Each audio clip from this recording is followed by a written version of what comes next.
When it comes to subcompact sedans, we can safely say that the Mitsubishi Mirage G4 is one of the most popular and well-loved in the segment.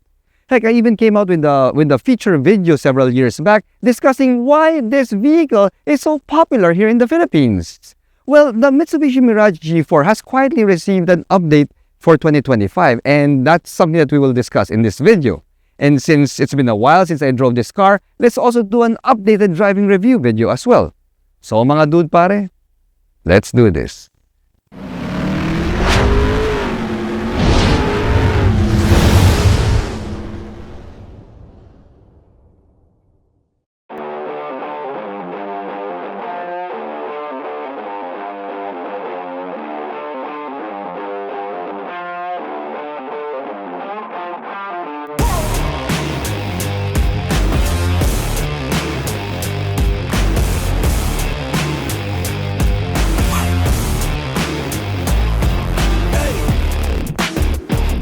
In the Philippine subcompact sedan segment, there are only a few cars that are as enduring and as popular as the Mitsubishi Mirage G4. Even with the continuous surge of small crossovers in the country, the Mirage G4 is still a perennial favorite amongst first-time car buyers, young urban professionals, and yes, even ride-sharing services. For 2025, the Mirage G4 has received some subtle updates in looks and safety and has also received a subtle price bump. This top-spec Mirage G4 GLS CVT now retails for 937,000 Philippine pesos, which all things considered is still quite competitive in the segment. So how does the Mirage G4 GLS perform in 2025? Let's find out.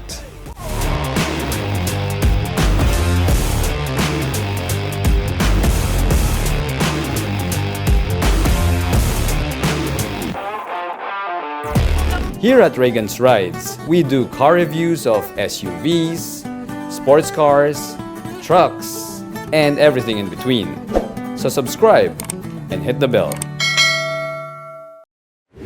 I'm sure some of you are wondering why the Mirage G4 still hasn't gotten any form of electrification, especially with hybrids and EVs being the talk of the town lately.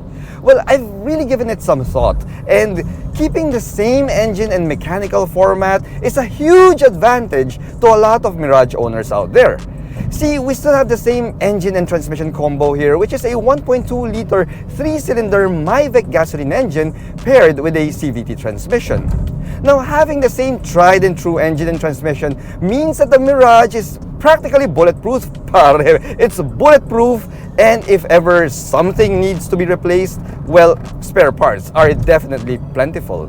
Now, you get the sense of reassurance in the Mirage G4. When you're driving and owning a Mirage G4, you have that sense of reassurance because you know that it is so simple and easy to operate, and the cost of maintenance is also very friendly.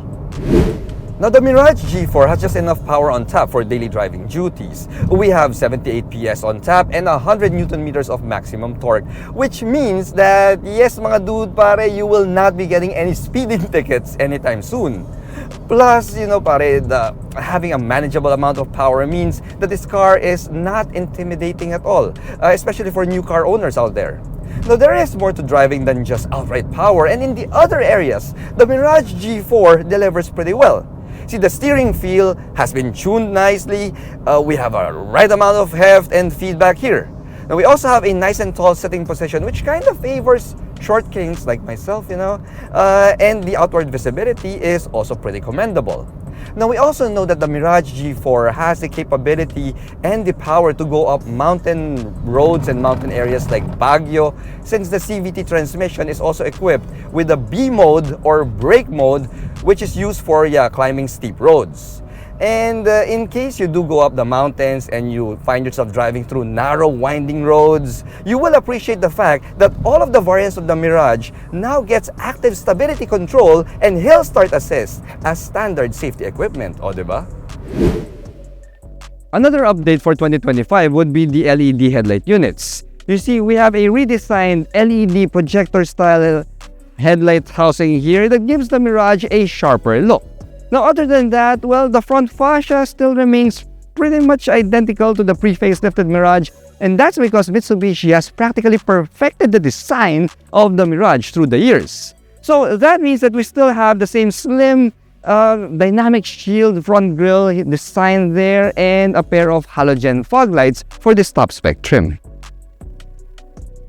Now here on the side, you will notice that we get a different two-tone design for the 15-inch alloy wheels. Now other than that, well, everything else remains identical to the pre-facelifted Mirage. So that means that we still have manual folding side mirrors here with turn signals. I wish that we got power folding side mirrors here already. And for the mechanical bits, well, it is still the same as before. So that means that we have disc brakes up front, we have drums at the back, and for the suspension, we have a MacPherson front suspension and a torsion beam at the back. Now, since the mechanical components are the same, then that means that the ground clearance still stands at 170 millimeters, which is identical to the pre-facelifted Mirage. The cabin is a direct carryover from the pre-facelifted Mirage. We have these comfy fabric seats that, as I said, give you a nice and tall sitting position.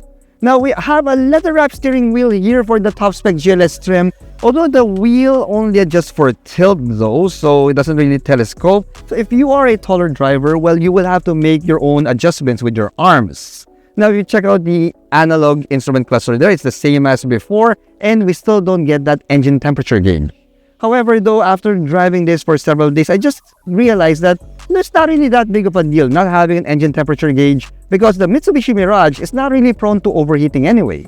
Now, besides that, we have the engine push start button right here to the left and not really in the right position where most cars have it. So this is really more of a rally racing style engine push start placement. Yeah, that comes with the heritage of Mitsubishi for its rally racing, although I am still getting used to that even up to now after driving this for several days. We also have a 7-inch touchscreen infotainment system here that comes equipped with Apple CarPlay, Android Auto, and the image of a reverse camera. And this top-spec GLS trim also gets a fully automatic climate control system here, while the lower trims will have to make do with the manual air conditioning. Now going down from there, we have the CVT shifter here with that B mode for brake. And of course, we also have this manual handbrake for good old-fashioned, old-school reliability. Now, mga dudes, overall, this cabin of the Mitsubishi Mirage, yeah, it's a simple cabin. It's straightforward, it's a no-frills cabin, and it's perfect for people who don't really want to overcomplicate their driving life. Of course, one of the biggest reasons behind the Mirage popularity is, of course, its fuel efficiency.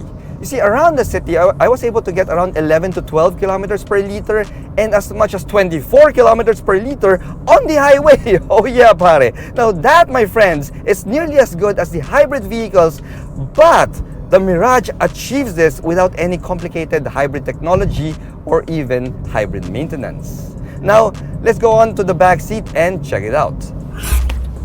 Now, we all know that the Mitsubishi Mirage G4 is a popular choice for ride-sharing services, and that's because we have a good amount of backseat space here. You see, we have enough space for two average-sized adults. They could sit comfortably here. You could put a third one in the middle, but yeah, that's not really going to be the most ideal setup, well, which applies to most small city cars. Now, in terms of amenities, well, we just have a solo cup holder right there in the middle of the front seats. But we also have a center armrest here that also comes with two more cup holders, so that makes it 3 cup holders for the people at the back. The Mirage G4 may be a small car, but we do get a stylish and sporty rear-end design. See, we now have an updated set of LED taillight units, which goes well with the sporty design of that rear bumper. Now pop open the trunk, and you get around 450 liters of cargo capacity, which is good enough for not just one, but actually 2 large tanker luggage. See?